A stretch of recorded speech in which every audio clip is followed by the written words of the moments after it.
حضرت عمر ابن خطاب رضی اللہ عنہ راوی ہیں، ایک مرتبہ میں نے نبی علیہ الصلوۃ والسلام سے عمرہ کرنے کی اجازت مانگی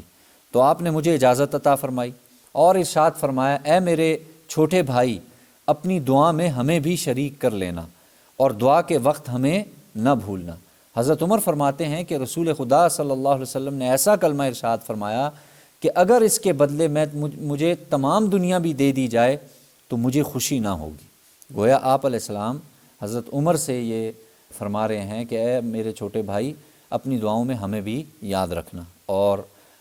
ہمیں جس وقت تم دعا کرو تو دعا کے وقت ہمیں بھولنا نہیں۔ تو اسی سے ثابت ہو گیا کہ کوئی شخص اگر نیک کام کے لیے جا رہا ہے، حج کے لیے جا رہا ہے، عمرے کے لیے جا رہا ہے اور کوئی نیک عمل کر رہا ہے، آپ کو پتہ ہے، تو اس سے درخواست کی جا سکتی ہے کہ بھائی آپ بھی ہمیں دعاؤں میں یاد رکھنا، تو کوئی حرج نہیں ہے، اور نیک لوگوں سے ویسے بھی دعا کروانی چاہیے۔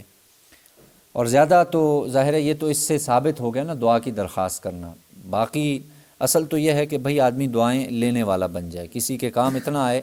کسی کی حاجت پوری کر دی، کسی کی ضرورت پوری کر دی، کسی کی خدمت کر دی کسی بھی اعتبار سے، تو اس وقت جو اللہ اس کے سینے سے جو دعا نکلے گی، ظاہر ہے آپ نے اس کو دعا کا نہیں بولا، لیکن آپ نے اس کی خدمت ایسے کی ہے